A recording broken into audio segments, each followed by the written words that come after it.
Oke, Assalamualaikum warahmatullahi wabarakatuh. Sebelumnya izin memperkenalkan diri, nama Nazwa Sofia Nadine Effendi dengan NPM 221705109. Di sini saya akan menjelaskan tentang Turing mesin untuk memenuhi tugas teori bahasa dan otomata. Oke, lanjut ke sejarah mesin Turing. Turing. Jadi sejarah mesin Turing itu diusulkan pada tahun 1936 oleh Alan Turing, seorang matematikawan Inggris sebagai model matematis sederhana sebuah komputer. Meskipun sederhana, mesin Turing memiliki kemampuan untuk menggambarkan perilaku komputer general purpose.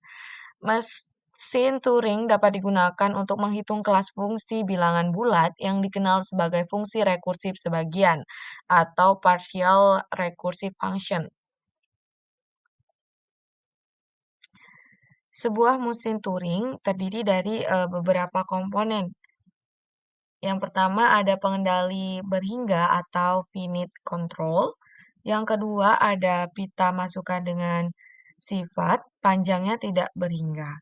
Tapi ujung kirinya terbatas karena itu merupakan awal dan ujung kanannya tidak terbatas. Dapat dibaca maupun ditulis. Sel yang tidak berisi simbol masukan akan berisi simbol kosong atau bisa disebut blank atau B. Jadi di sini kita bisa lihat apa sih perbedaan mesin Turing dengan FSA dan PDA. Jadi pada FSA itu pita masukannya hanya dapat dibaca, sedangkan pada mesin Turing pita masukan dapat dibaca juga dapat ditulis. Kemudian itu hitnya hanya dapat digerakkan ke kanan kalau FSA, sedangkan mesin Turing bisa digerakkan ke kiri juga. Kemudian itu pada VSA, pita masukan hanya berisi string masukan, sedangkan pada mesin Turing, pita masukan juga berfungsi sebagai tempat penyimpanan yang pada pengaksesannya tidak dibatasi. Jadi di sini ada beberapa definisi formal mesin Turing. Jadi sebuah mesin Turing M dilambangkan dengan notasi formal sebagai berikut. Jadi ada Q yang berarti himpunan state, sigma yang berarti himpunan simbol atau input termasuk B. Kemudian ada gamma yaitu simbol-simbol yang muncul di pita termasuk sigma. Kemudian itu ada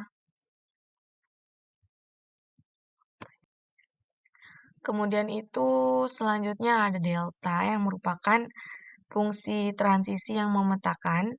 Kemudian itu ada S seperti di SA juga state awal dan B simbol blank dan F sebagai himpunan final state.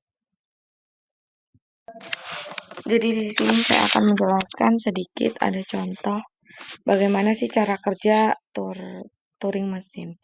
Jadi mesin Turing M akan digunakan untuk mengenali bahasa L. 0 pangkat N, 1 pangkat N. N lebih besar sama dengan 1. Contoh string di dalam L misalnya 01, 0001, 0011, 000111, 00001111 dan seterusnya. Nah, pada soal ini pitanya itu terdapat 000111 seperti di gambar. Jadi cara kerja mesin Turing untuk mengenali bahasa L dinyatakan dengan algoritma berikut, yaitu yang pertama, mengganti 0 paling kiri dengan simbol X. Kita ganti dengan simbol X. Kemudian itu ganti simbol 0 yang ini kan sudah ya langkah pertama, kita ubah 0 yang paling kiri atau head-nya atau kepalanya dengan simbol X. Kemudian itu langkah kedua yaitu gerakan hit ke kanan hingga menjumpai angka 1. Jadi hitnya kan ada di X, kemudian geser ke kanan lagi kan 0, geser ke kanan lagi 0, terus geser ke kanan lagi 1. Kemudian itu kita ubah atau ganti angka 1 yang paling kiri itu dengan Y menjadi seperti ini.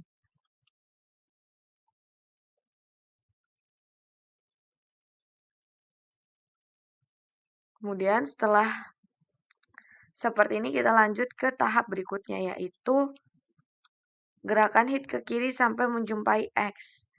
Kita geser ke kiri lagi, kemudian itu geser hit ke kanan dan akan diperoleh 0 dari kiri, kan?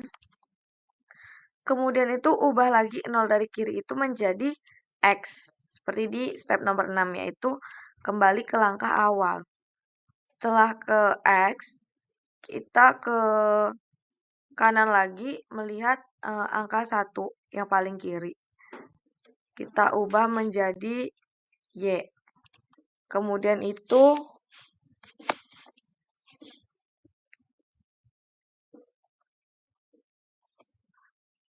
begitu juga seterusnya. Sini X kan udah diganti. Kemudian itu head-nya akan geser lagi ke kanan dan mengubah angka 1 menjadi Y. Jadi akan menjadi seperti ini. Terus, jika pada saat bergerak ke kanan untuk mencari 1, mesin Turing M menjumpai simbol B, maka berarti banyaknya 0 lebih dari banyaknya 1. Kesimpulannya, string masukan tidak dikenali. Jika pada saat bergerak ke kiri M tidak menjumpai lagi 0, maka M memeriksa apakah masih ada 1. Bila habis, maka string diterima. Jika sebuah string diterima atau dikenali, maka mesin Turing M berhenti. Untuk string yang tidak dikenali atau ditolak, ada kemungkinan M-nya tidak berhenti atau selalu looping terus. Saya rasa cukup sekian materi kali ini. Apabila ada salah tutur kata saya dalam penyampaian, saya mohon maaf. Terima kasih. Wassalamualaikum warahmatullahi wabarakatuh.